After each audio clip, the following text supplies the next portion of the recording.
Hi students, welcome to Vedantu J English. I am Diksha, your chemistry master teacher, and today we are going to do KCT questions. Okay, so the name of the exam is KCT, and we are going to do top questions of KCT. Right, some questions are previous year questions, some questions are questions related to previous year questions that can be directly asked in your exam. Right, so by analyzing past 5 years of questions, right, I have come up with this conclusion that right now the topics that they are focusing on, but otherwise, ma'am, as compared to JEE, the exam is easy or tough. So definitely the exam is very easy as compared to when we talk about this a different exam like VIT also. This exam is quite easy as compared to these exams, right? So definitely Karnataka students will be really benefited from this exam, right? Okay. So let us start this. Let us start this without wasting any time.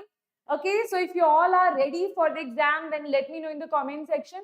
And this is beneficial for all the students who will have, whether you are preparing from, whether you are from medical background, then also this is beneficial for you, or you're from non-medical background, even then this is beneficial for you, because chemistry will be of the same level in both the exams, right? KCT is a general exam, right? It's just that you have to choose the subjects over there. So definitely you will choose chemistry, that is a must.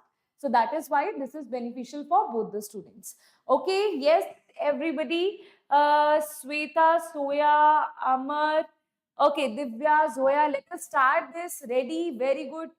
Tabitha, very good. Okay, let us start these questions, right? Okay.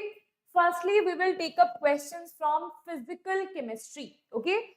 And I know that if you have really prepared for JEE means, the syllabus is almost similar, right? So it will be very easy for you to answer all these questions, right? That is the best backup exam that you can have apart from JEE means.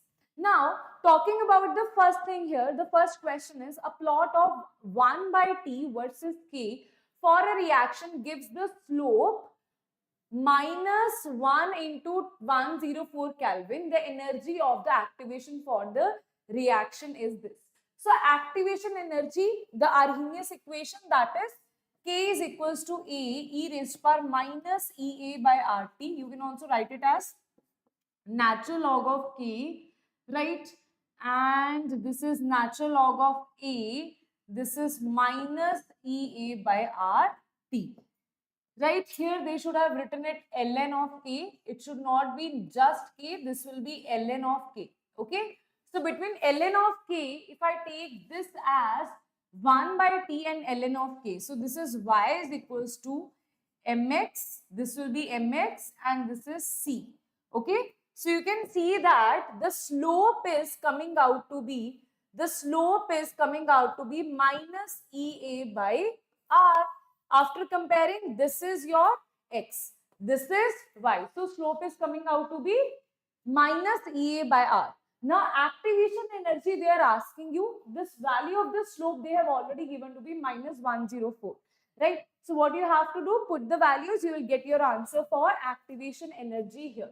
Okay, so this is what you have to write, that slope is equals to minus EA by RT when you will put the value of slope here, right? Acha, this is 10, this is not, this is minus 10 raised to power 4. Okay, this is not 104, this is minus 10 raised to power 4.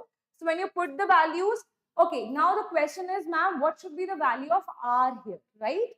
So for the value of R, again I am telling, value of R can be two things. It is 0.0821 or it can be 8.314, right? This will be if you're solving things in liter, atmospheric, volume and pressure is there, right? If volume and pressure is there in the equation. If we are talking about energies, then we will solve this according to, we will put the value as 8.314. So here, because we are putting the values, we are solving it for energy, that is joules, that is why we are going to put the value as 8.314. One more important thing is that you can also write this as 1 by 12 in fraction to make the calculations easy for you. And this you can also write it as 25 by 3 to make the calculations easy for you.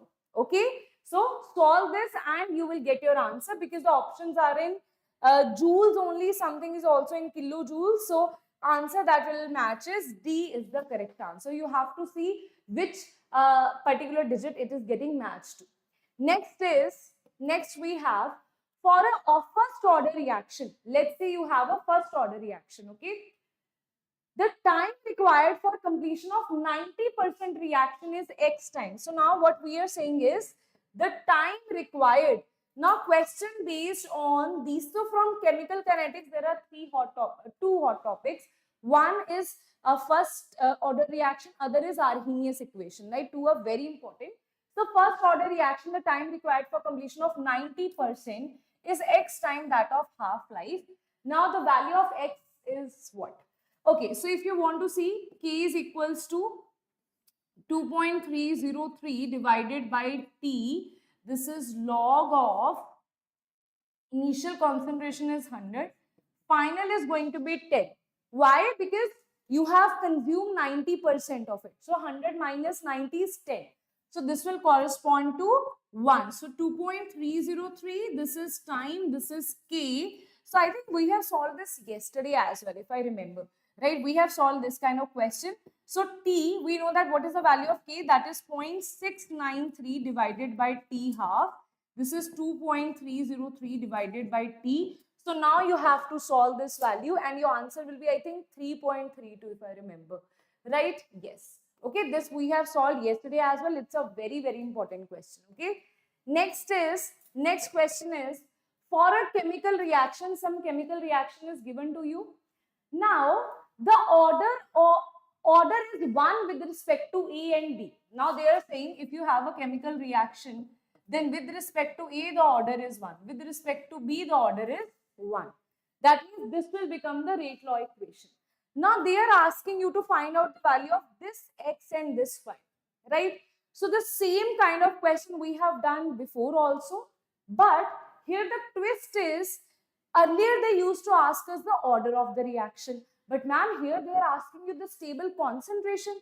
So we have to apply some different method.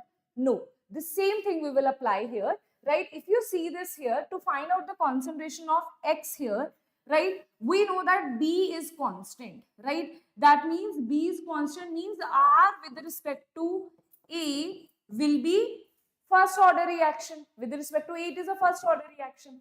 So if rate is increasing by 4 times, if it is a first order reaction, this is also increased by 4 times. That means X should be 80. 80 is in two cases, A and C. Is that clear? Okay. Now, ma'am, what about with respect to B? With respect to B also, it is a first order reaction. That means here also, if I say, let's see, with respect to B now, okay, let's change the order from which part to which part. Why they are asking, right? Okay. So if I say, here it is increasing by 2 times, right? This is 80. This is, let's say I'll just put the value here as 80. Okay.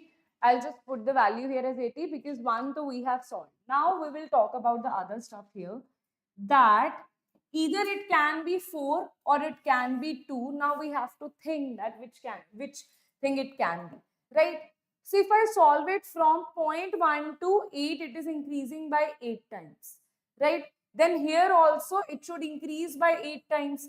Then ma'am, it will be 0.5 multiplied by 8, that is 4, right? But ma'am, understand this very carefully because you might get confused here. But in this case, we are forgetting that this is also increasing by 2 times. So the rate is not entirely dependent on this thing. Rate is not entirely dependent on this thing. Rate is also dependent on A, right? So I am saying that this concentration is getting double. So I'll write it like R, this is K, this is A, this is B. Okay. So for this, I am saying rate is increasing by 8 times. Okay. 8 times the rate is increasing. Concentration of A is increasing by 2 times. Okay. So this will be 2A. Concentration of B will be how much times? B will be, let's say, Y times. Okay, that is given to be y times. That is how you're going to answer it. Now, if you see, out of this 8 times, it is increasing by 8 times. Here 2 times also it is increasing. That means if I cancel this, with respect to B, it is increasing, though fully it is increasing by 8 times. But with respect to B, it is increasing only by 4 times. That means the concentration is also increasing by 4 times. It will be 0.5 into 4, that is 2 is the correct answer. So answer will be C is the correct answer. Okay, got it? So it's a very, very, very important question. Okay, if that is clear to everybody. Ma'am, please VIT session. Okay, beta, I'll definitely take VIT session. Don't worry about it. Right, don't worry. And Namrata ma'am is going to take aptitude and English, right, in upcoming days. And I'll again take one session for chemistry. Don't worry about that. And for VIT also, you can watch this lecture. Okay, so because the questions, the syllabus, yes, it has more syllabus as compared to KCT. But yes, definitely these questions also can come in VIT as well. Right? Okay. Next is, for a reaction of order n, the unit of rate constant is. Unit of rate constant. So rate constant is mole per liter 1 minus n per second. That means we can say that mole raised to power 1 minus n liter n minus 1 per second. That is going to be the answer. So here it is mole 1 minus n liter n minus 1 per second. That means C is going to be the correct answer again. So C is the correct answer. Okay. Next question is, a similar cell to Daniell cell. There is a cell that is similar to Daniell cell. Okay. Is constructed with the following reaction. They are saying some electrode in which electrons are getting lost. Lost means this electrode is anode. Oxidation is occurring here. Right. And if you talk about here, it is gaining the electron. So this will be cathode here. Now they are asking you which of the statement is true. They are asking you the correct statement here. First statement is, electrode Y is where reduction is occurring. So electrode Y means this is where reduction is occurring. Hence it behaves as anode. No. Reduction means it will behave as cathode. Y is where oxidation is occurring, hence it behaves as cathode. Definitely not correct. The flow of electron is from electrode X to electrode Y. Electrode X is anode to cathode. That is absolutely right. That flow of electron is from cathode to anode in a Daniell cell. In a Daniell cell, the flow of electron is from anode to cathode in a Daniell cell. So answer is correct. That is the correct answer. Right? The flow of electron is from this to this. That is not correct. So answer will be C. Again is the correct answer. Wow. Okay. Now let us see if C is the correct answer or not. Which of the following cannot be used as semi-solid paste inside a salt bridge? So this is Daniell. We know that we have seen Daniell cell, right? This is anode, cathode, and here you have a inside the salt bridge. This is your salt bridge, right? So in this you have a semi-solid paste, and they are asking you the semi-solid paste inside the salt bridge cannot be of NaCl, KCl, NH4NO3, CH3Cl. So here the mobility of both the ions should be same, right? So NaCl can definitely act as that electrolyte. KCl also. NH4NO3 also.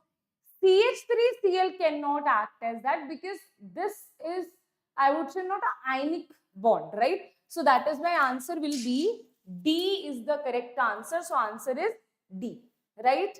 Next question on your screen. Yes, D is the correct answer. That is right. Now let us see the next one.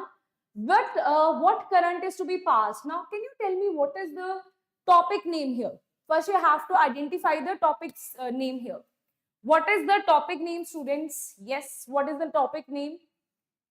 The name of the topic. What current is to be passed for 0.25 second for deposition of certain weight of metal which is equal to electrochemical equivalent. Electrochemical equivalent means Z. So we are saying, we know that W is equals to ZIT. So they are saying W is equals to Z only. That means Z, Z, IT. That means it will be IT, right? Where you want to go. So I is inversely proportional to T. And here they have given us time. So current they are asking you, that will be 1 divided by 0.25. That is nothing but 100. That will come out to be 4 is the correct answer. So answer is 4 ampere. That is, yes, that is Faraday's law. So answer will be 4 ampere is the correct answer. Okay. Next is a pure compound. Okay. From which form, from which question it is? Anybody? From which question? I'm saying from which topic it is. First, you have to identify the topic. As it is mentioned, that is empirical formula, right? So a pure compound contains this much of carbon, this much of atoms of hydrogen, this much of moles of oxygen atoms, right? So we know that you have to calculate the moles only here, right? You have to calculate the moles only. This is carbon, this is hydrogen, this is oxygen. For carbon, we know it will be mass is given, so you will divide it by the molar mass, right? That is going to be 12 here. So this is going to be 0.2 is the correct answer, right? Next we have this much atoms of hydrogen. So it will be 1.2 into 10 raised to 23 divided by how much? 6.022 into 10 raised to 23. They will be cancelled out. Again, this is going to be 0.2. And this much moles means this is also the moles. So sometimes the students just cram it, okay, percentage divided by molar mass. What I told you, always remember moles. You have to calculate the moles. So it doesn't matter if they have given you percentage or ratio, right? By that you can take the value of gram. You can convert percentage to gram directly. Just erase the percentage and mark it gram. That will be your weight, right? Okay. If ratio is given to you, you can directly put the value. Let's say 1, 2, 3 ratio is given. So I'll put 1, 2, 3 over here divided by the molar mass. If directly they have given you mass and atoms, directly calculate the moles by different formulas of moles. So all these will be cancelled out and this will be CHO is the empirical mass. So answer is D is the correct answer. Okay, D is the correct answer. Right? Okay, class 11 question. Yes, that is mole concept. Okay. So these are the kind of questions that they ask you in KCET, right? The energy associated with first orbit. In fact, now these are your previous year questions only. This is your previous year question. Okay. If you think now, ma'am, this is very simple. I think this is 2024 or 23 previous year question. So it's not like in KCT they ask you very high level of question, but yes, it's not like very difficult calculations are involved. Very simple calculations will be there. You just need to know a simple conceptual knowledge you need to have. Even if you have gone through board examination very well, you have never prepared for JEE, right? Even then you'll be able to do that, right? So you don't need to worry about, just go through the questions, what kind of previous year questions they are asking you, what are the topics that they are focusing on, right? This is also the previous year question only. The energy associated with first orbit of helium positive, right? So here we know that for helium, first orbit means n is equals to 1, z will be equals to 2 here. Put these values in the energy, that is minus 2.18 into 10 to the minus 18 z square by n square, right? You put the value of z, that is 2, n is 1, then this will correspond to a minus 8.72 into 10 to the power 18 joules. So that will be answer B is the correct answer. Is that clear? Okay. Okay. Student, Gunda Mali, this will be very, very beneficial session for you, right? For KCT, CUT, these are the kind of questions that they ask you. You don't have to do very high level questions for KCT, CUET, right? It's not like very simple questions, but from the basic questions are asked, okay? So the number of protons, neutrons and electrons, this is also your previous year question, okay? Respectively are the number of protons, neutrons and electrons respectively are. Yes, respectively are. So here what you need to know, that we know that sulfur is belonging to, its atomic number is 16. That means the number of protons are 16, right? So this, if you're thinking, ma'am, how come atomic number is 16? Then you have to do your 11th again, right? So at least 1 to 30, you should know the atomic numbers, right? That should be on your tips. Even if now you don't know, but you want to crack these exams, go and 1 to 30 should be on your tips. 20 to 30 is your 3D series, and 1 to 20 should obviously be there in your mind, right? Okay. Now, we know that 2 electrons it is gaining, so that means it will be 16, that is proton, because protons and electrons are equal in a neutral atom. So 2 electrons it is gaining, so it is 18 here, right? After that, we know that electron is 18, proton is this, number of proton is 16, 16, 16, this, so it is eliminated. Electrons are, neutrons. Electrons are 18, that is only in this case, so answer will be B. But still we will see what is the correct answer. So if you see this here, the number of neutrons, we know that this symbolizes the mass number, that is neutron plus protons. Okay, and here this, those who don't know the atomic number, then this is going to be the number of protons. Okay, even if you don't know the atomic number, and the representation is given to you.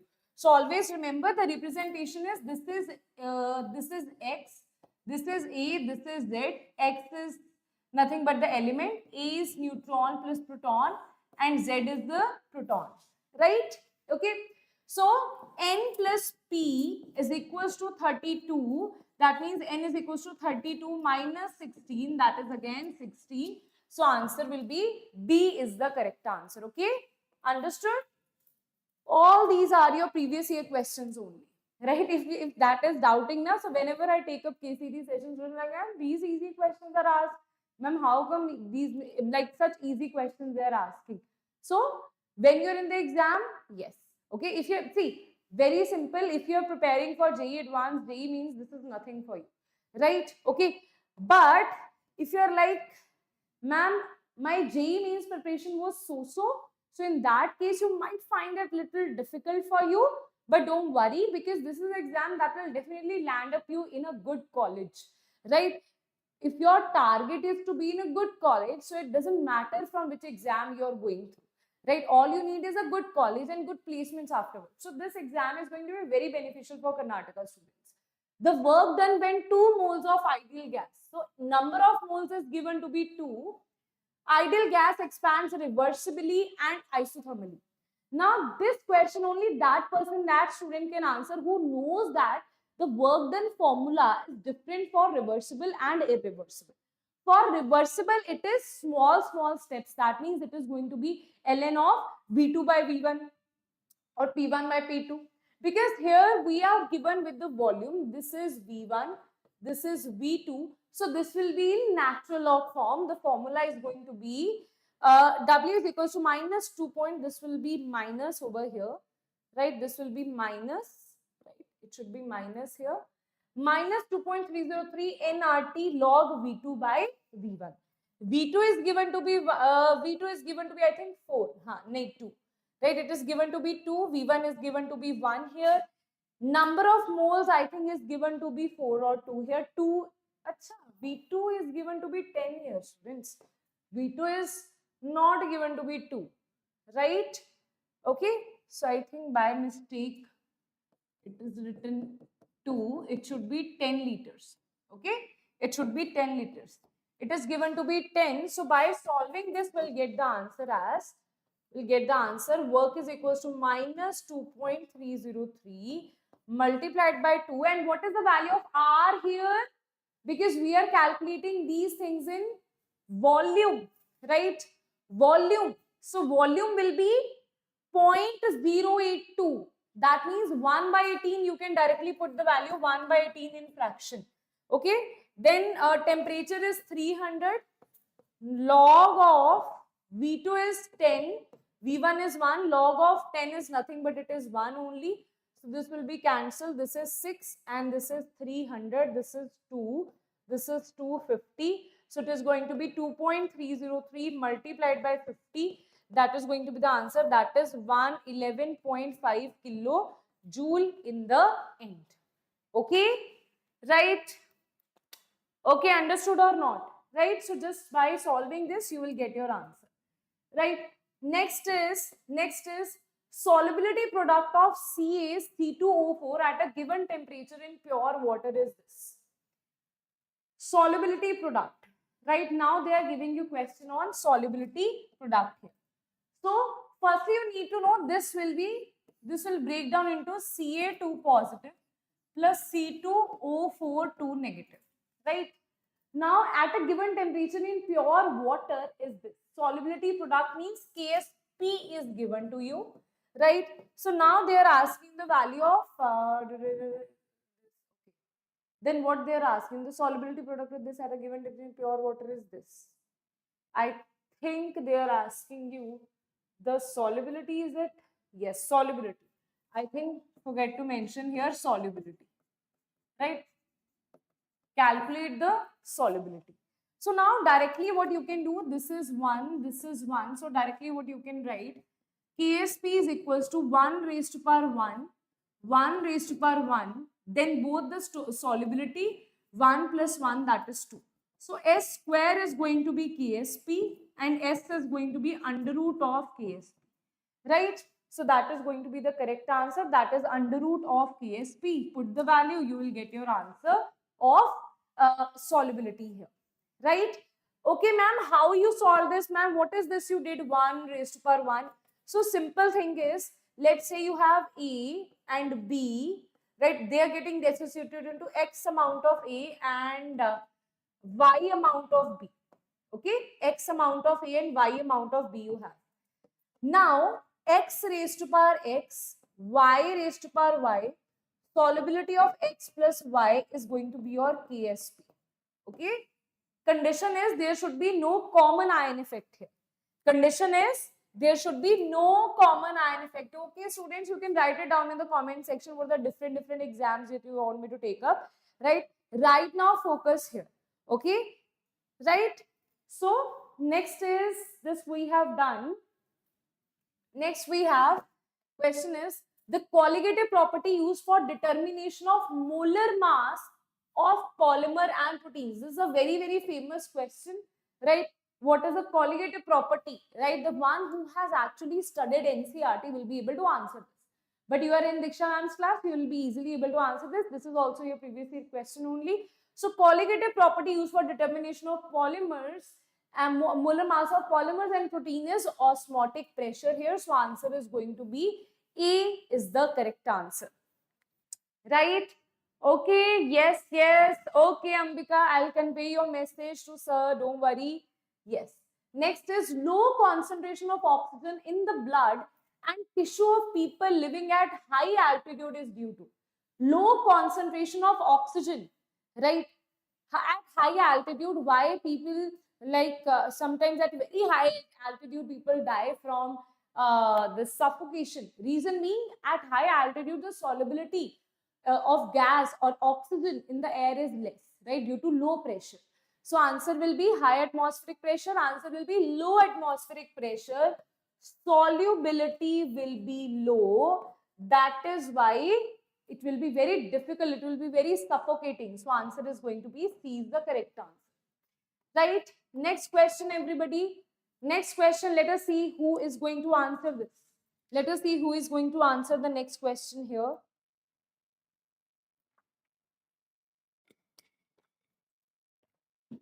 Okay. A voltaic cell is made by connecting two half cells represented by a half equation.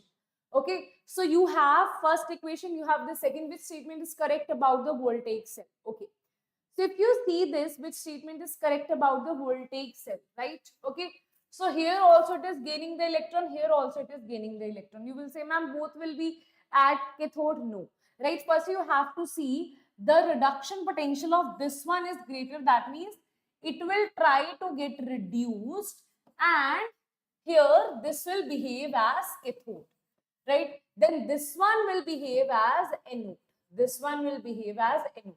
So Fe2 positive is oxidized, that is not right. Sn is oxidized, no, Sn is oxidized, so Sn will lose electron, that is correct. Sn is oxidized, that is right. Fe2 positive is oxidized, that is wrong. Sn is oxidized, that is correct. So let us see the voltage of the cell, whether it's this or this. To calculate the voltage, we know that E cell is equals to E naught at anode, that is going to be minus E naught at cathode, that is going to be 0.77 minus of E naught of reduction at anode. So it is going to be 0.77 plus 0.14, that is 0.91. So answer is, this is the voltage. So answer is B is the correct answer. Okay, understood? So you have to identify that which is getting oxidized and which is getting reduced here. For that, the one which has more reduction potential is getting reduced, right? Okay. Next is, now Corlosh law gave the following relation for strong electrolyte. Okay. Which of the following equality holds true? Now, if you see this concentration, this and this, you don't need to see, right? Directly see, if concentration tends to 0, that means dilution is infinity. That means dilution is infinity. And this law is given by given for infinite dilution only. At infinite dilution, this molar conductivity will be equals to molar conductivity naught. That is infinite molar conductivity. So answer is B is the correct answer. Okay, right? Okay. Now, beta, we have solved the questions of physical chemistry. Now we are going to move towards inorganic chemistry. So if you're ready for inorganic chemistry, then let me know in the comment section what kind of questions are asked in inorganic chemistry. Okay, understood? Yes, students, let us see what kind of questions are asked in inorganic chemistry. Right? Okay, ready for that? Yes. Definitely you can watch this. Definitely you can watch this. There is no harm in that. Right? You never know which question will be repeated where. Right? This for exams, yes, definitely for each exam, there is some idea, there is some level that they have. Like JEE Mains has different level, VIT has different level, KCT has different level. But the topics are similar. And right now, yes, definitely in KCT, the difficult questions will be less. In VIT there will be like 5-6 twisted good questions you will see in your exam that you will not see in KCT, right? But rest of the questions, these kind of questions, definitely you can see in VIT as well, right? Okay, so there is no harm in watching this. A pair of amphoteric oxides, right? But I will not say this session is enough for VIT this session is definitely enough for KCT students, right? Okay, so there is some left amount that you have to do for VIT, right? So a pair of amphoteric oxides, amphoteric now in for KCT, they are asking you questions. If you see the previous year questions in past 3-4 years, they're asking you questions based on oxides, amphoteric oxides, neutral oxides. These are the kind of questions that they're very interested in, right? So pair of amphoteric oxide is, firstly we know that zinc and beryllium, that is definitely both are amphoteric oxides. So I'll definitely mark D as the correct answer, right? This aluminium is also amphoteric oxide. This lithium, BO3, MgO, lithium and magnesium, if you say, these will be your basic oxides. And BO3, boron is in the P blocks, it will tend to the non-metallic oxides, because we know that along the period non-metallic character increases, so acidity increases, acidity of oxides increases. Down the group non-metallic character decreases, so basicity will increase. Basicity will increase here, so answer is going to be D. Now next question is, you will see some of the questions that are as it is repeated in JEE as well. You know, some questions of KCT PYQ and JEE PYQ are also similar, right? In 2025 in attempt 2 also they have asked some questions that were also there in KCT. So in inorganic chemistry, be very clear in your head that it's not like they will ask you some new exception they will make specially for you. Definitely the trends are not going to change. They will not be like, okay, we have to make their life hell. So what we will do, we will create some new experiments, do some new reactions and make some new trends for them. We will change the periodic table, we will change the name of the elements. No, right? So for inorganic chemistry, it's very easy to score marks because the trends are similar. They are not going to change the value, nothing. It's just that the way of asking the question may be different, right? So here it is, the property of halogen. This question was also there in JEE Mains. It is also PYQ of KCET, right? You will see also this question exactly in other exams as well, right? The property of halogens which is not correctly matched is fluorine, chlorine, bromine, iodine, definitely right density. Iodine is greatest, then bromine, then chlorine, then fluorine. That is also because down the group mass increases, right? So fluorine, now electron gain enthalpy we know. Electron gain enthalpy we know. This exact question was asked. Electron gain enthalpy we know. Maximum is for chlorine, then you have fluorine, then you have bromine, then you have iodine. Why, ma'am? Why not fluorine maximum? Because fluorine is very small. It does not have the tendency. It's like you have only one room in your house and all the relatives are coming at your house. You will be like, I don't have that much space, right? I need to study for my exam. So you please sleep with your own home, right?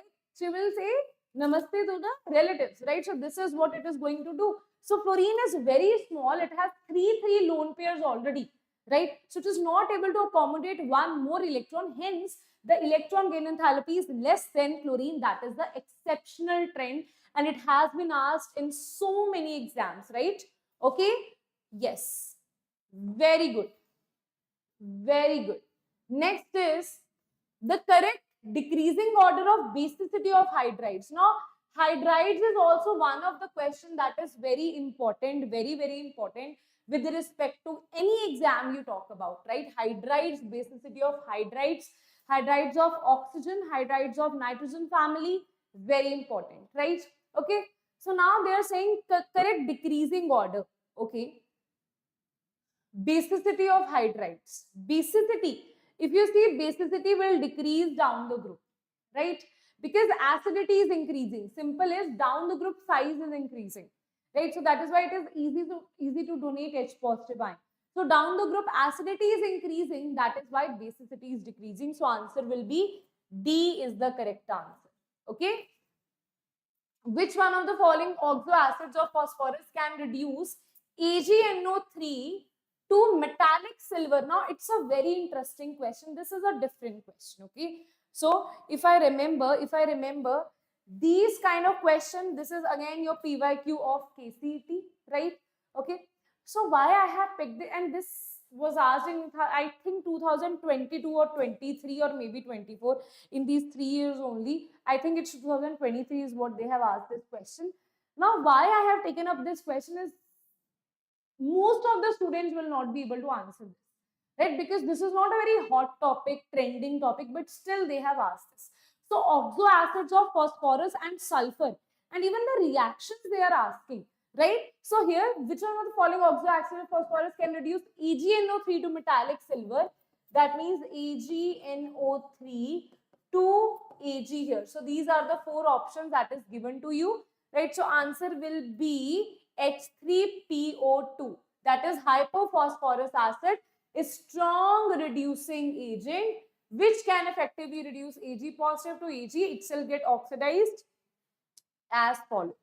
So answer is going to be H3PO2. That is E is the correct answer, right? Next is MnO exhibits. Again, one of the question that you might skip.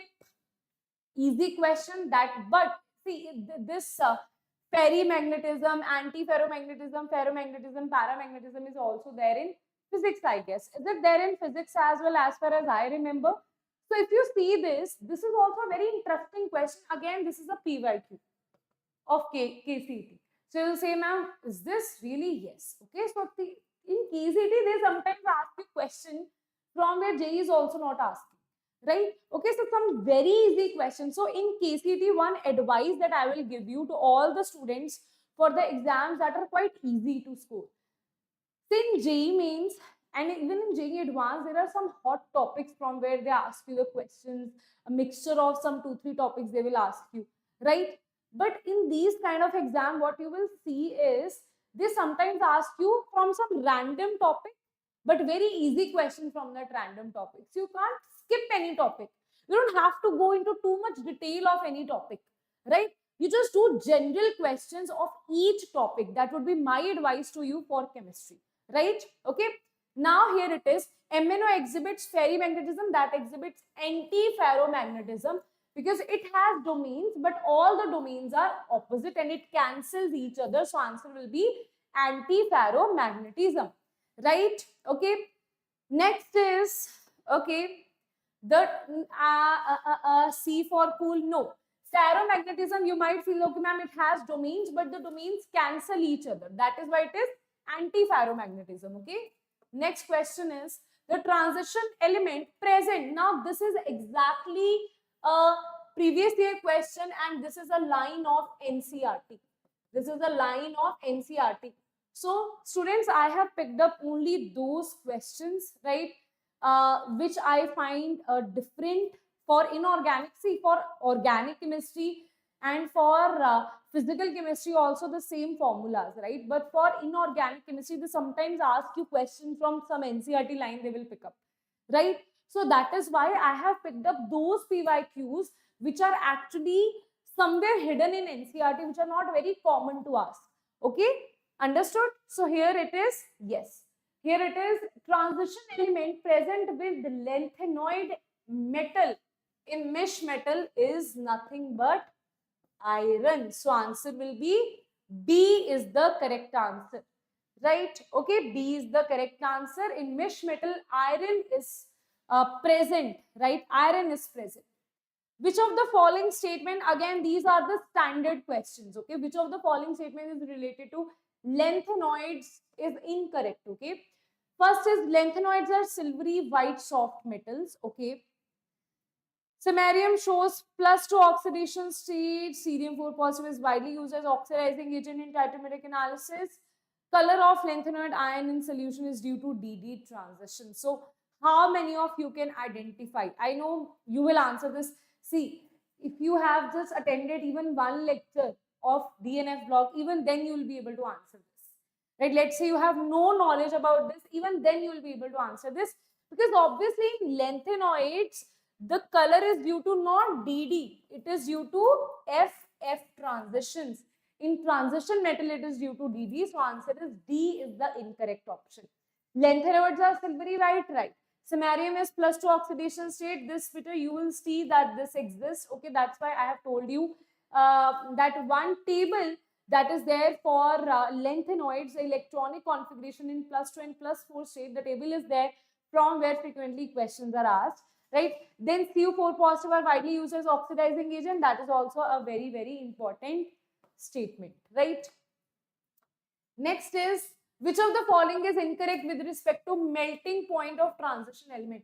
Okay, so those students who have watched my sessions of analysis of 2025 attempt to April attempt, tell me if I am correct or wrong. This question they have asked you in JEE Mains as well, right? If the student has obviously answered it right correctly to the team, then definitely this question was there, but we are still waiting for the official announcement of the questions, right? But still, if some student has told that okay, it was there, so it must be there, right? Okay, so this question student has told that it was there in JEE Mains also, and this is exactly a PYQ of KCET, right? Okay, so which of the following is correct with respect to melting point of transition element, right? Transition element, melting point. So remember that along the period, this is Sakti, Kar, Man, Pi, Ko, Ni, Ku, Jan. Okay, so if you talk about this thing, they're asking you which of the following is correct with respect to melting point, right? So we know that here it is going to increase, okay? Along the period, it is going to increase. This is a general, I am drawing this, that it is generally along the period it increases. So if we talk about vanadium is greater than chromium, that is incorrect. Chromium is greater than manganese, that is also incorrect. Just listen to this, okay? Manganese is greater than Fe, that is also incorrect. Titanium is greater than vanadium, that is also incorrect. That means, ma'am, we don't know, ma'am, all the options are incorrect. But there is one exception here, Okay, why I'm teaching you this way? So that you can remember this in the exam. If I directly tell you the answer, then you won't be able to recall this in the exam, right? So this is the exception. This is the exception that chromium definitely has more melting point than manganese. Here you will have the exception. So answer will be, this is the B is the correct answer. Okay, right? Thank you, Bharat, thank you. Okay, next is, what will be the value of, now this is a very interesting question. Now let us see how many of you are able to answer this. Again, PYQ only, right? Which will be the value of, I find this very interesting. This is easy plus interesting, plus you will have fun solving this question. Okay, so the magnetic moment they have given you under root 24. We know that a magnetic moment is n plus 2, right? So unpaired electron can be either 1, 2, 3, 4, 5. So one by one put the value. If you put this 1, so this will be 3 into 1, that is 3. Under root 3, they are not same. If you put it 2, so it will be 4 into 2, 8. That is also not there same. If you put the value of unpaired electron as 3, this will be 3, 4, 5. 5, 3, 15. Again, not right. If you put the value as 4, 4 plus 2, this is 4, this is under root. 4 to the 8, 4 plus 2 is 6, 6, 4, 24. Right? That means the value is 24 in that case. It means n value should be equals to 4. It means, can I say the value of n should be equals to 4? That is definitely, it should be there. Right? Now here, n value we have calculated. What will be the value of X in Fe? X positive. Very simple. If you see this here, X in this, right? We need to have 4 unpaired electron. We know that iron exists in 26 is the oxidation number. So it is 4s2 3d6. So we need to have 4 unpaired electrons. So that means 2 electrons if we take out from here, Fp2 positive, then we know that Fe exists in either 2 positive or 3 positive. In 2 positive, it will have 3d6, that is 4 unpaired electron. How come 4 unpaired electron? 1, 2, 3, 4, 5, 6. That means total 4 unpaired electron. We are filling it in d orbital, right? So you have 5 d orbital. This is how you're going to fill it, right? So you will have 4 unpaired electron. That means the value of X should be plus 2. So D is the correct answer. Okay, understood? Got it? Right? Next we have is the correct arrangement of species in the decreasing order of bond length between carbon and oxygen. Now this is an interesting question. Why? Because some of you might get confused on what exactly we have to do here. So we know that if bond order is more, they are asking you correct arrangement of decreasing order of the bond length. Bond order is inversely proportional to the bond. We know if there is triple bond, then the bond length is very short. Right? Double bond length is, see, if you talk about the bond length here, bond order is maximum, but the bond length is minimum. That is the order, right? We know that in CO, there is 1 sigma, 1 pi bond, and there will also be back bonding. So that is going to have the maximum bond order. That means if you talk about a decreasing order of the bond length, so it will have the minimum bond, right? So CO will definitely have the minimum bond length here, right? Okay, among these, right? I think this, so they have just SE by mistake option is there, right? So CO will have the minimum. In carbon dioxide, we know that there will be definite double bonds here. That means it will be less than that. Then in HCO2 negative and CO3 2 negative. See, if you talk about HCO2 negative, in that case, you will have 2 oxygen which has negative charge. In this case, you will have C, this is 1 double bond O, this is O negative, this is O negative, right? Okay, this is what will be there in that CO3 2 negative. That is why here answer is going to be, first you will have This HCO2 bicarbonate, this is having less length as compared to this carbonate. So answer will be C, I think is the correct answer, right? Okay, yes. C is going to be the correct answer here. What you have to think about is the bond lengths, bond orders, double bond, triple bond, right? Okay. Next is for the properties, mention the correct trend for different species.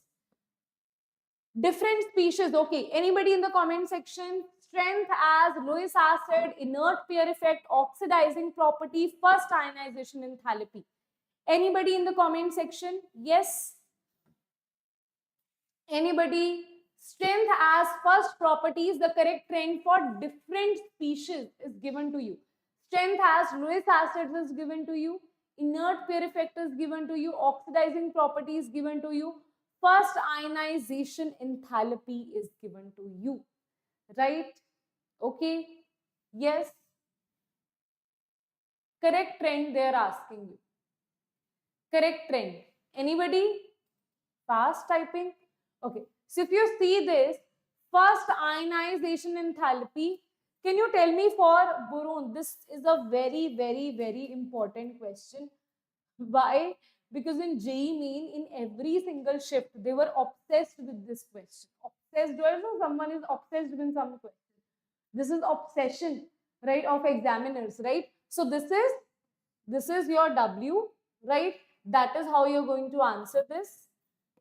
B, Al, Ga, In, Tl. So this will be, wait a minute. Firstly, you have boron. Yes. Then you will have thallium, right? Then you will have, I'm sure they're asking mention the correct trend for different species isn't. First ionization enthalpy, if you talk about, right? Then it will be this, then it will be gallium, then it will be aluminium, right? Then it will be indium. This is 1, 5, 3, 2, 4. Yes, that is going to be the answer. So if you see this, this is down the group, it is increasing, decreasing, right? So it will be like this. If you see, the correct answer will be B, then TL, then AL. That means that is not the correct answer. Wait a minute. Wait a minute. No, no, no, no. This is not the correct answer, beta. Yes, this is not the correct answer. It is wrongly marked here, right? Because that is the correct order. So this is the incorrect. So now I'll have to see the others as well.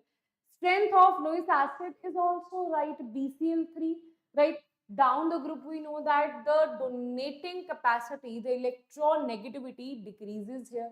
Lewis acid is electron deficient in nature. Boron is definitely electron deficient. So that is also right. If you talk about inert pair effect, okay. Indian. Okay, so if you see this, first I'll see the oxidizing property as well, right? Al3 positive, In3 positive, then this. Oxidizing property means to get reduced. That means to decrease the oxidation number. So we know that down the group, wait a minute, down the group, lower oxidation state will be more stable. So this would want to, see, wait a minute. In group number 13, what is the lower oxidation state? This is NS2, this is NP1. Lower oxidation state is +1, higher oxidation state is +3. So that means we can say that this is +3 is the higher oxidation state. Down the group, it will decrease, right? So, wait a minute. So down the group, if this is the stability of higher oxidation state is decreasing, that means its ability to get reduced will be more, right? So this is also not the correct answer, right? So that only can be the correct answer. That down the group, first you have Al, then you have Ja, then you have In. Down the group, because the size is increasing, that is why inert pair effect is increasing. Okay, so B will be the correct answer, right? Okay.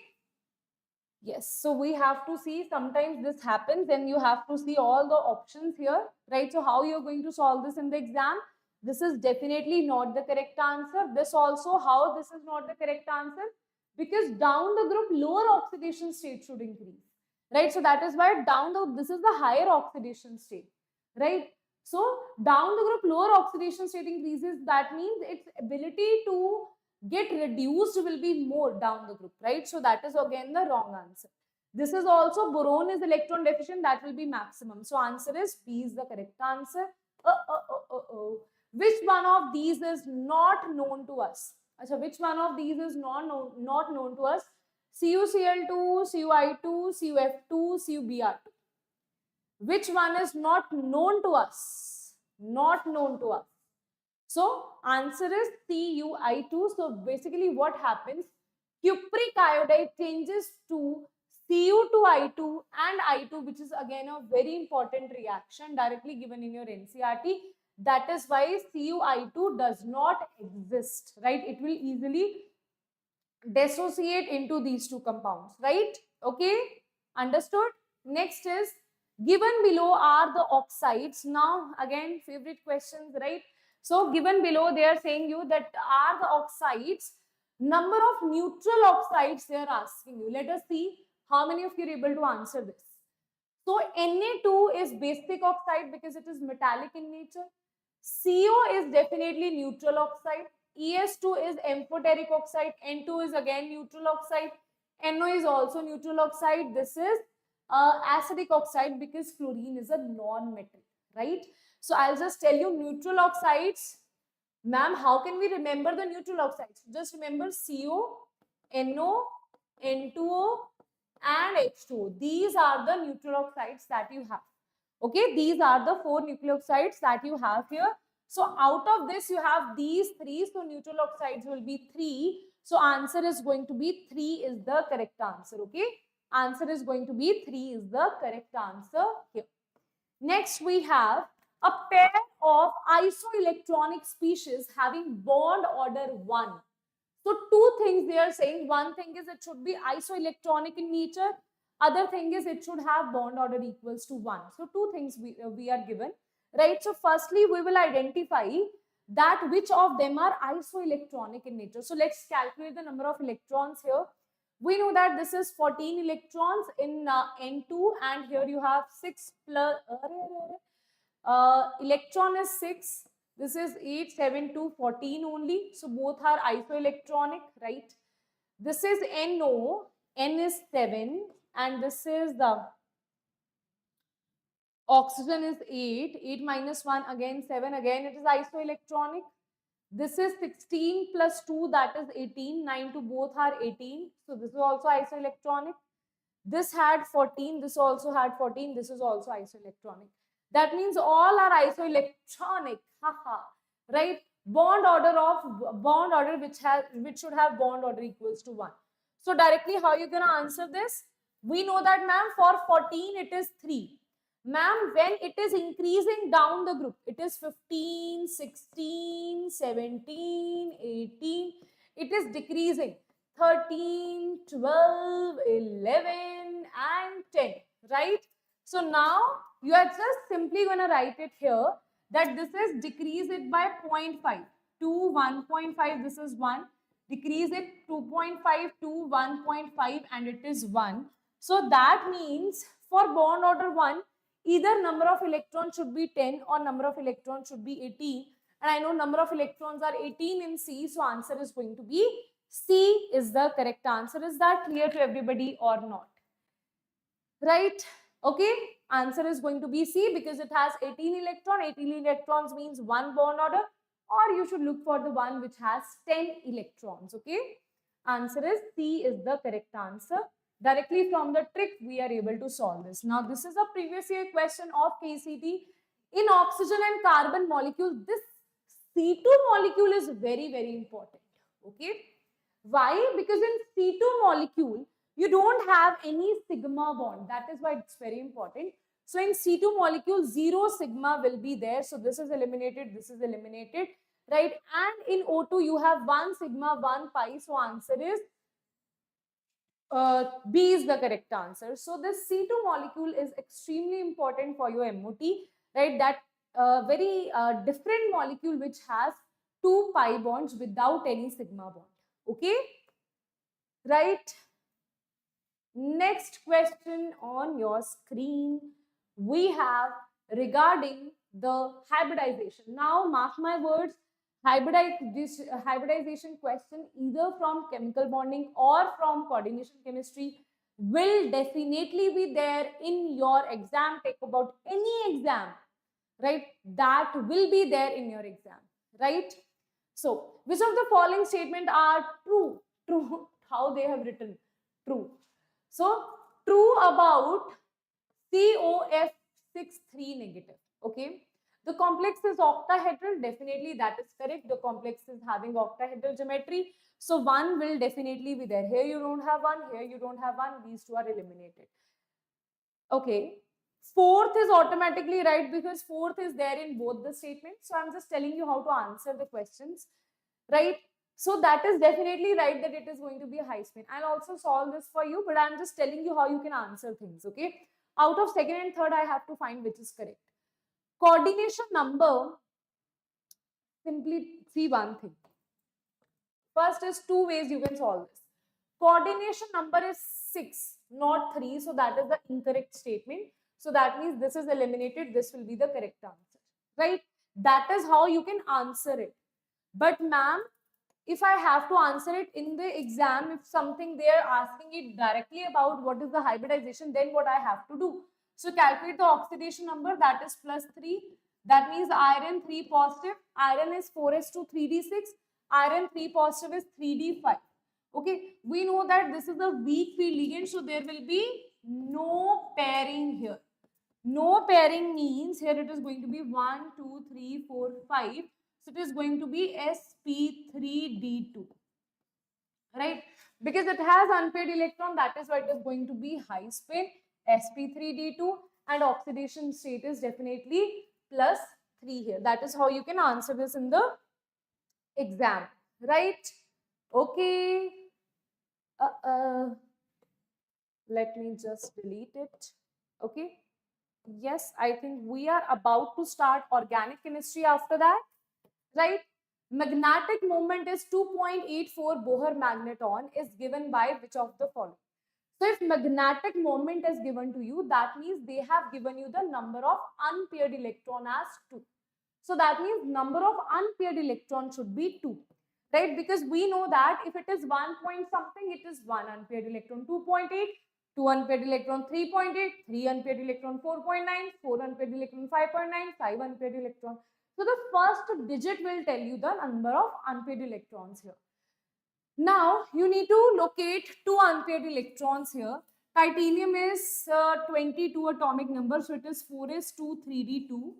If you take out 3 electrons, it will be 3d1, which is 1 unpaired electron. So this cannot be the answer. Chromium has a exceptional electronic configuration of 4s1. At this point, the 3D series electronic configuration should be on your text, right? Okay, so this is 4s1 3d5. You take out 2 electron, it is 3d4. That is definitely 4 unpaired electron. Again, not the correct answer. Cobalt is 27. That is 4s2 3d7. 27. You take out 2 electrons, so it will be 3d7, which will be 1, 2, 3, 4, 5, 6, 7, which is having 3 unpaired electrons. So that is also not the correct answer. Nickel is 28 atomic number. So it is 4s2 3d8. Now you take out 2 electrons here. It is 8. 1, 2, 3, 4, 5, 6, 7, 8. You have 2 unpaired electrons. So answer is going to be D is the correct answer, which will have magnetic moment as 2.84. Is that correct? Is that right, everybody? Yes. So answer is D is the correct answer, right? Okay. Next we have out of TiF6 2 negative, this, and this, colorless species is. Now for colorless species, that means it should have D0 or D10 electronic configuration, right? So for this, if I look for Cu2 positive here, because Cu na, if you have done enough practice, Cu2 positive, you know that Cu is nothing but it is 4s2, 4s1, 3d10. 2 positive means you will have 3d9. So definitely it does not have 0 or 10 electrons. So this option is eliminated. This option is eliminated. Now we will talk about which you want to see. I would like, see if copper, this molecule is there in both the cases, that means it will definitely have zero. Apna. Wait a minute. Let me see if I have answered it correctly or not. Is it Cu positive or Cu2 positive? It's Cu positive. Wait a minute. Wrongly. Students, this is Cu positive, not Cu2 positive. Okay, so that will be 4s1, 3d10, right? If you take out one electron, this will be 3d10.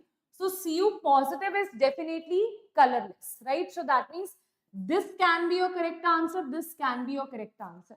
Now I have an intuition that this can be my correct answer, because nickel 2 positive, we have seen that it does not have 0 or 10, but titanium still we can see. So here x is equals to plus 4 for titanium. So titanium is 22. That means 4s2, 3d2. So if you take out 4 electrons, it will be 3d0. So definitely it is also colorless. So answer is B is the correct answer. Okay, right? Next we have is organic chemistry. So everybody, are you ready for organic chemistry or not? Let me know in the comment section. If yes, then fill this chat with green hearts. And till now, how many answers you got right? If you have no idea, ma'am, how many, then at least tell me how much percentage. Is it 70% you got it right, 80% or 100% or 90% or maybe 50% or maybe 40%? What is the percentage that you feel that you have got the answer correctly? Okay.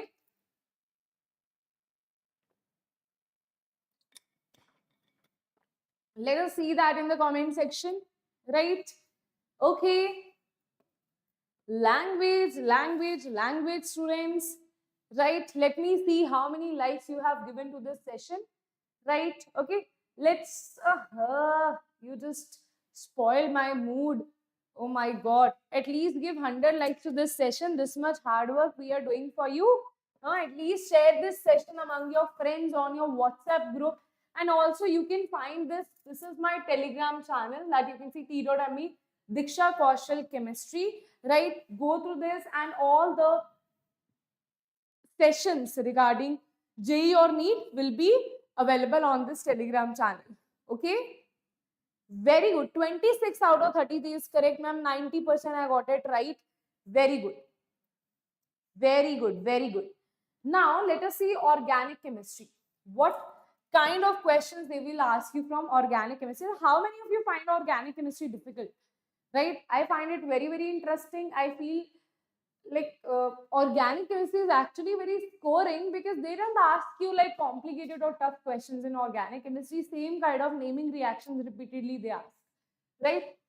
So the acid strength of active methylene group they are asking, right? So see one thing, if you have C double bond O, and whenever you have C double bond O, now because to this carbonyl, what this carbonyl was electron deficient, this was electron rich, right? So that is why this carbonyl was very electron deficient, right? Now if you see any methylene group, that will be from this position, that is the methylene group, that is directly attached to the C double bond O. This is a concept that I am teaching you before this question, okay? So here this carbon is electron deficient. That is why, because this is electron deficient, its neighbor, this carbon, the hydrogen attached to it will be very acidic. That my neighbor is very poor. That is why I am very acidic. I am like chugli poor person, right? So this is very acidic. He wants to get loose. He was like, okay, I'll give up for you. I'll give up my life for you. He's crazy in love with this carbon who is electron deficient.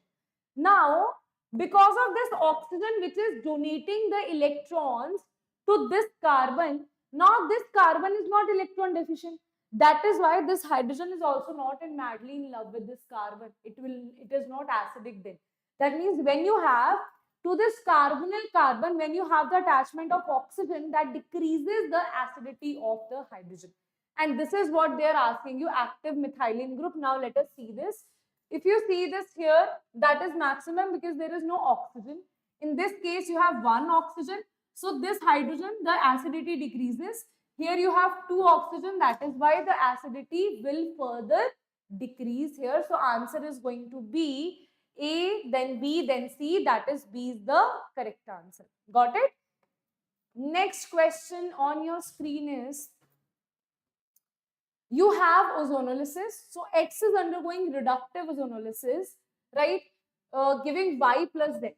Two compounds it is giving Y plus Z, right? Y can be obtained by Itard's reaction. By Itard's reaction, what you get? By Itard's reaction, you have the formation of benzaldehyde. Benzaldehyde. That means one of the group, one of the section of this X will be benzaldehyde. That is, this section will be there in the answer that they are asking you, the X value. This will be there, right? It will not be triple bond, right? That is for sure. Now they are asking Z undergoes disproportionation reaction. Now can you tell me, there is one reaction in this entire organic chemistry which is a disproportionation reaction. What is that reaction which is a disproportionation reaction? Disproportionation reaction is Cannizzaro reaction. Cannizzaro reaction. And Cannizzaro reaction will be shown by the one which does not have alpha hydrogen. If I see here, if I see this is giving Cannizzaro or not. This is definitely giving Cannizzaro. This is not giving Cannizzaro because it has alpha hydrogen. So this is eliminated. This also, you have C double bond O. This is H. This is CH3. It also have alpha hydrogen. That is why it will also not give Cannizzaro. This is the only compound which will give Cannizzaro. That is HC. I'll just write it like this. C double bond O. This is H. This is H. They will join together to give you this compound, and hence answer is going to be B is the correct answer. Okay? Understood? Right? Okay? Yes. Now answer is going to be B is the correct answer. It's a very, very, very important question. Right? Next we have is, okay, you have one reactant, let's say it is P, and you are adding CH3MgBr, doing hydrolysis, you're getting R, then you're adding dilute NaOH, then you're heating it and you get 4-methyl pent 3-ene-2-one. Let us see what you will get. Pent 3-ene 1, 2, 3, 1, 2, 3, 4, 5. Okay. 4-methyl means 1, 2, 3, 4-methyl, right? Pent 3, 1, 2, 3. Okay, 2-one. Okay. 4-methyl pent 3-2-one means this is what you will get as the answer. Okay. Dilute NaOH and heat means there will be aldol or Cannizzaro. Chances are aldol only, right? If you are getting this kind of compound, that is a double bond linked to double bond O, that means aldol condensation will be there, right? Okay. So aldol condensation means there will be self-aldol condensation. Self-aldol condensation. So which of the following by self-aldol condensation? For self-aldol condensation, we should have, this should be either aldehyde or ketone. That means you need to locate for that compound. Now, how you can solve these kind of questions, okay? I'm going in the reverse manner. Firstly, I'll draw this. Then I assume that, okay, this is dilute NaOH. That means there will be aldol condensation or Cannizzaro. Cannizzaro here is not possible because reason being, because this answer, see, by Cannizzaro you will have OH, alcohol or salt, sodium salt of carboxylic acid. So that is why this will be aldol. For aldol, you need aldehyde or ketone which should have alpha hydrogen. Now you need to see Grignard reagent which will react with which compound, then it will give us ketone. So when we talk about if it is already a ketone, okay, let's say if it is already a ketone, then if Grignard reagent reacts here, then it is going to react here. It is going to form COH, R and CC. That means this cannot be the correct answer, right? Okay, ethanol cannot be the correct answer. If you have a carbonyl compound in the starting, then if you react this with Grignard reagent, then it is going to give you alcohol, 1 degree or 2 degree alcohol, depending upon whether it's aldehyde or ketone. So that means 1 and first and E and D cannot be the correct answer. Now we have two options left here. That is either, ma'am, it can be ethanamide, or ma'am, it can be ethane nitrile. Now let us try to see. Let me see in the comment section how many of you now can answer this, because I have already eliminated two options for you. Right? Ethanamine is CH3, CH2, NH2. Ethane nitrile, I think, is the correct answer. CH2CN. Right? Okay. I think nitrile will be the correct answer, because nitrile has a triple bond. It can give you ketone. Then after that, it will give you self-aldol. Yes, the answer will be nitrile. You need to have triple bond here. Here, this is simple NH2 with Grignard reagent. What it will react, right? So answer will be nitrile, not ethanamine, right? Let us see what will happen. So you have ethanamine, that is ethanamine. I am saying you have ethane nitrile, that is 2 carbons, CH3, C triple bond N. This is negative, this is positive. It will attack here. Electrons will jump here. You will have this compound. After hydrolysis, this will be converted to C double bond O, that is a ketone. Now this ketone will do self-hydrolysis, self-aldol condensation. That is CH3, C double bond O. This is CH3, and there is one more molecule, that is CH2. This is H. This is COCH3. Now what will happen? You'll just have to attach these two carbons. So this will be CH3. This is C. This will be converted to the one that you have opened is converted to. So you will write it directly like that. In one compound, you will open the alpha, and in other, you will open the carbonyl. You will attach these two carbons. This will be converted to OH, and this is CH3 here. And this is connected, so it will be CHCOCH3. After that, it is going to lose water from alpha and beta position.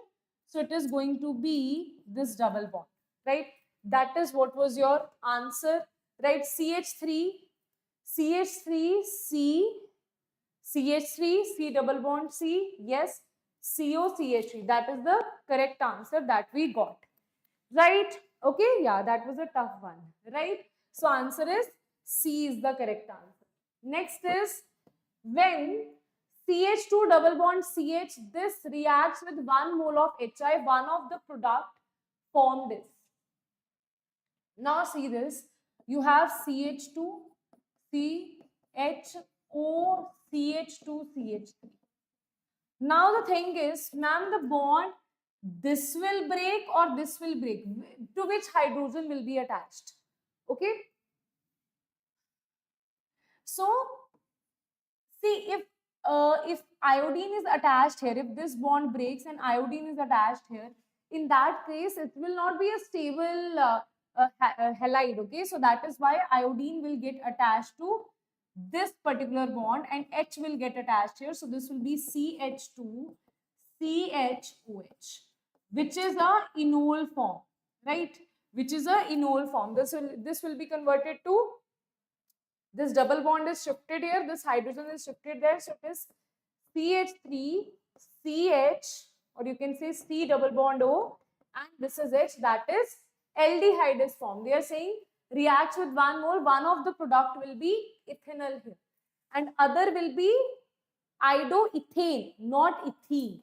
Okay, it will be ethane. So answer will be D is the correct answer.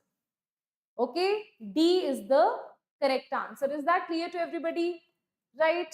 Next question is, you have a phenol. Now they are asking you, you have attack of C6H5COCl and base. then you do nitration, what will be the answer that you will get in the end? Right, so directly we will see that. So you have phenol here, right? So we know that in the presence of base, what will happen? This will be CO C6H5. This electrophile, it will is going to replace the hydrogen here. So this way you will have C double bond O and this is C6H5, right? So basically you have the formation of a benzene which has O, CO and one more benzene here. Now you are saying you are doing the nitration, okay? So when you are doing the nitration, one thing is this will not be there. This methyl group will not be there. When you are doing the nitration, now what will happen here, right?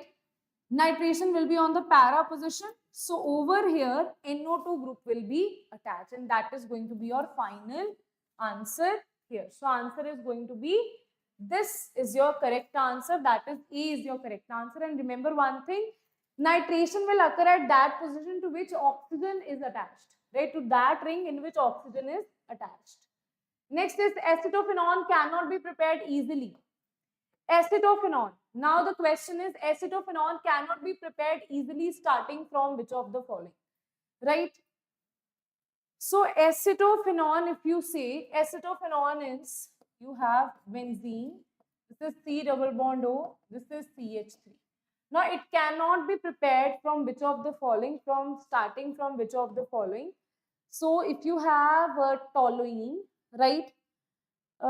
C triple bond CH, if you have benzene, right? So I think it should be toluene. Yes. From toluene, it is difficult to prepare it. If you see from C6H5, CH, CH3, directly you oxidize this bond, that is 2-degree alcohol, that will be converted to ketone with some strong oxidizing agent, right? If you have, let's say, C triple bond N, then directly you hydrolyze this thing and the C triple bond N, C triple bond C will be converted to C double bond O, CH3, right? Kirchhoff's reactions, right? If you have a benzene, you add CH3CO, CH3, directly this electrophile will attack here and you will have the formation of acetophenone. But from toluene we can prepare benzaldehyde, but acetophenone is not a easy thing, right? So one step you can't directly make that, right? So answer will be B. Next is incorrect statement with respect to SN1, SN2 mechanism for alkyl halide. Everybody, for alkyl halide, right? Everybody, let us see for alkyl halide what you have to do. SN1, we know that it is a carbocation. This is transition state, right? So strong nucleophile is aprotoic, increase the rate of favors SN2 mechanism. That is correct. Competing reaction for SN2 reaction is rearrangement. SN2 is not rearrangement. SN2 is transition state. So that is the incorrect statement. Okay. So completing the reaction of SN1 is rearrangement, not SN2. So answer will be, this is the incorrect. SN1 can be catalyzed by some Lewis acids. SN1 by, because carbocation we are forming, so by adding Lewis acid it can be done. A weak nucleophile and a protic solvent increases the rate of SN1. Yes, for SN1 you need protic and for SN2 you need aprotic. That is also correct. So answer will be B is the incorrect. Next we have again a chain reaction in which you have benzoic acid, you're adding NH3. Okay, you tell me what is this? Anybody, what is this naming reaction? What is this naming reaction? You have NaOBr. This is nothing but this is NaOH plus Br. That is nothing but that is Hoffman bromamide degradation if you have amide here. So this will be converted to amide, then amine, then you will do the sulfonation. Okay. So answer will be, firstly this will be converted to amide here directly, CONH2. Then that is converted to, by Hoffman bromamide degradation is converted to amine. Then by adding sulfonation or oleum you can say, right, SO3H electrophile will be at the para position, right? Because aniline is ortho para directing, para being the major product, that is sulfanylic acid is formed here. So answer will be C is the correct answer. Next is the conversion of alkyl halide into alkene by alcoholic QH is classified as which of the following? Everybody, the conversion of, if you have alkyl halide converted into alkene, you are basically doing dehydrohalogenation. Alcoholic QH does elimination reaction by taking out halogen, and from alpha position it is taking out hydrogen, right? So it is dehydrohalogenation reaction. Okay. Racemization occurs in which of the following? Yes, students, racemization. Racemization, where you have both retention and inversion product, right? I think you will be able to answer this. I know some of the questions were tough here, but this question is quite simple. You can easily answer that. So I'm waiting for your answers in the comment section. Shweta is saying neither SN1 or SN2. No. Okay, these two are definitely not the answer, either A or B. In one you have Walden inversion, in one you have racemization. So answer, if you see, is SN1, where you have transition, where you have carbocation formation, in which attack can be on this side or on this side, right? Because this is a carbocation that you have. But in a transition state, you have only one side from where attack can occur. So in SN2, there will be inversion. Inversion. Okay, Walden inversion. Right? So answer is SN1 reaction is the racemization, where inversion and retention product both are formed. Right? Which of the following is not true about enantiomers? Okay, what are enantiomers? Anybody? What are enantiomers? Enantiomers are non-superimposable mirror images of each other, like you have D and L.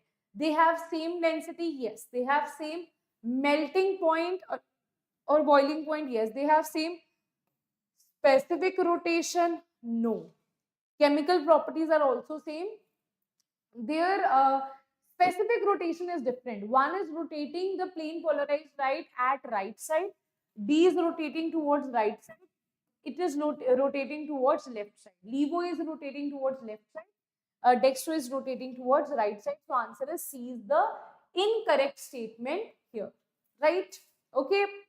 Next is nucleophilic substitution of iodoethane is easier than chloroethane.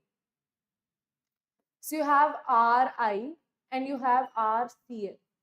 We know that down the group size increases, right?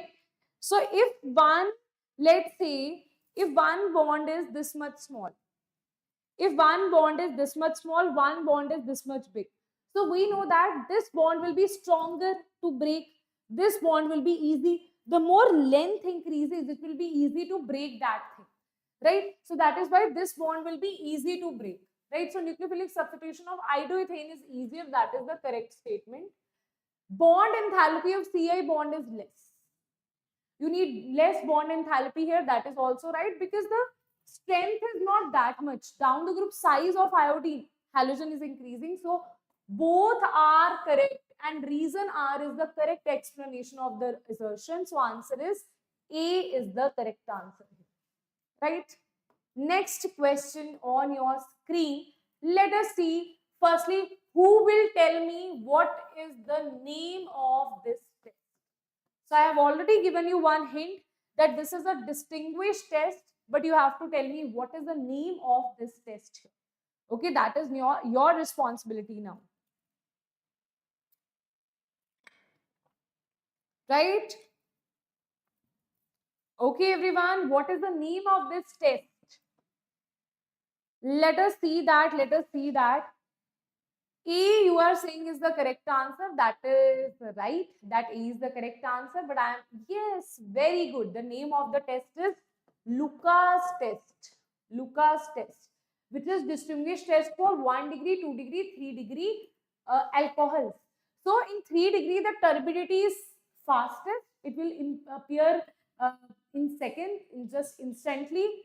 2 degree, it will appear after 5 minutes. 1 degree, you do prolonged heating, it will appear after some 30-40 minutes or 1 hour. So answer is A is the correct answer, right? Okay. ZnCl2 and HCl represents Lucas test. These are the reagents of Lucas test.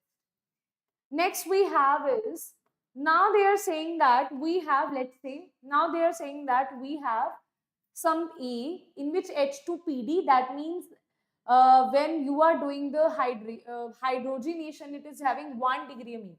1 degree mean means you have NH2 and this is R. This is R, this is N, H and this is also R. Okay. So now they are asking what A and B can be. So very simple.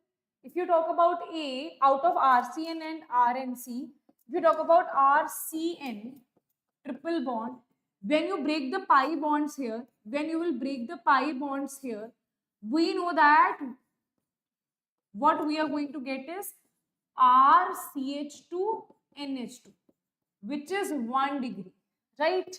Okay, so these two are eliminated. If you talk about RNC, it is different, right? So here it is going to be, when you break these two pi bonds, it is R, NH2 and CH3, I think it should be, right? Okay, so that is 2 degree mean you are getting now. So it will be RNC. So answer will be, as you can see here, I have given it 2 hydrogens here by mistake. It should be 1 hydrogen. So answer will be C is the correct answer. Okay. Next is a compound X on treatment with Br2NaOH provided C3H9N, which gives positive carbylamine test. Now you have to tell what is this compound. Okay. Now, ma'am, how do I solve this question? Okay. So how do you solve this? First is, ma'am, this is what reaction I want to see that in the comment section. NaOH Br2, just now we have done. And what is the work of that reagent? Also tell me that in the comment section. Now here you have C3H9N. We know that if it is going to give, now I tell you, this reagent works only on amide. Okay. That means this group should be present in the compound X, that is CONH2. So CONH2 is only present in C. So answer will be C. So with Br2 provided this, you don't have to go through anything which gives positive carbylamine test. Now we know that it will give you CH3, CH2, CH2, NH2, which is primary amine, and definitely carbylamine is given by primary amine. Okay. So answer will be C is the correct. Yes, that very good. That is Hoffman bromamide degradation. Very, very important reaction. Okay. I think how many questions we are left with? I think this is 2 questions we are left with. Okay. Last 2 questions of today's class. Last 2 questions of today's class, students. Last 2 questions. Let us see that. Number of stereo centers present in linear and cyclic structures. Linear and cyclic structures they are asking you. Linear and cyclic structure of glucose are respectively. Now, number of stereo centers present in linear and cyclic structures of glucose. So firstly, linear structures we will see.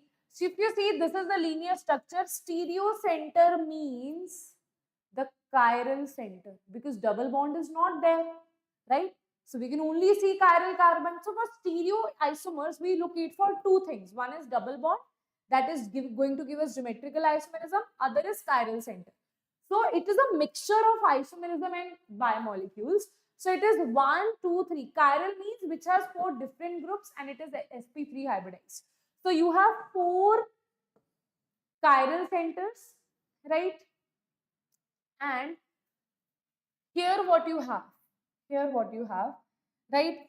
In cyclic structure, you have 1, 2, 3, 4, 5 chiral centers, right? So that means if they ask you what they are asking you, stereoisomer or what? Stereocenters they are asking. They're not asking you stereoisomer. Stereoisomer will be 2 raised to power n, right? So we don't need to apply that formula here because they are asking you simple stereocenter. That means how many chiral carbon you have. Let's say there is a double bond. Let's say there is one double bond in any carbon which is going to show you geometrical isomerism. In that case, you will count 2 for stereo center of this double, right? And you will count 1 for the number of isomer of the double bond. Okay? Those students who have seen my isomerism lecture, they know what I'm talking about. So if you have a double bond which is going to show you geometrical isomerism, if they ask you stereo center, you will take this carbon and this carbon, that is 2. But if they ask you number of stereo isomer, that is 2 raised to power n, then you will take the n value as 1 here, right? Then you will take the n value as 1. Okay. So here it will be, you have for linear it is 4, for cyclic it is 5. So answer will be 4 and 5. That is A is the correct answer. Okay. A is the correct answer. Okay. Ethanoic acid, last question of today, that is based on Helmholtz-Zelinsky reaction. Now they are saying ethanoic acid undergoes HVZ reaction, but methanoic acid does not. For that, you need to understand what is Helmholtz-Zelinsky reaction. Here you should have a carboxylic acid which should have a alpha hydrogen that will be replaced by some halogen, right, that you are going to add. Alpha monohalo acid is formed here. So because why methanoic acid, why this acid cannot show this? Because it does not have any alpha hydrogen. So presence of alpha hydrogen, this, yes, absence of this in ethanoic, no. Higher acidic strength of ethanoic acid, definitely no. Presence of alpha atom in this, no. So presence of alpha hydrogen in ethanoic acid will, that is the reason it is going to give you Helmholtz-Zelinsky reaction. Okay, so answer is going to be A is the correct answer, right? That becomes your correct answer. Is that clear? Okay. With an absence of alpha hydrogen in methanoic acid. Ethanoic acid, so it is present. They are asking you why ethanoic acid undergoes. Because it has alpha hydrogen. That is why it undergoes. Okay, so it has presence of alpha hydrogen. Okay, so these are silly mistakes that you might do in your exam, right? That is why practice of questions is very, very important for you. And for that, now I want to see all of you writing, ma'am, yes, A is the correct answer, because till now what I can see, you are answering B is the correct answer, right? So guys, practice for your practice of KCET, VIT, EEE, SRM, Comet K, different engineering exam. We have this KCT test series for you. Let's say you want to take KCT test series, right? Click on here, view course plan, and you will get to KCT test series here, right? That is at 650, or you can say 649, right? 649 rupees, right? You just have to give for one test series. Let's say, ma'am, I want to purchase all the test series for different state exams. Then extra mile engineering test series will be there, in which you have 10 state exams, 10 state engineering exams. So each test series, like for each exam, you will get 10 test series. That means for 10 exam into 10 test series, total you will have 100 mock tests in just how many rupees? 1299. Okay, just 1299 you will get your all the 100 mock tests here, right? But if you are like specified, ma'am, I am preparing for only these, then you can go with any of the test series that is mentioned here. Okay, is that clear? And students, now let me see if it is already live or not, right? If it is already live, then yes. Okay, so now I'm gonna take up your lecture for top 15 organic chemistry questions of JEE Advanced. So all the students who are preparing for JEE Advanced, right, go and firstly hit the like button here, and then I want to see you tomorrow at 4 p.m. for 15 questions we are going to do, but they are going to be very interesting questions of organic chemistry that we are going to see, and that is going to be from Eklavya Rank Accelerator book. So that is going to be very beneficial for all of you. Okay, so see you all in tomorrow's class at 4 p.m. Till then, bye-bye, take care. And this is Diksha signing off. See you all in the next class. Bye-bye.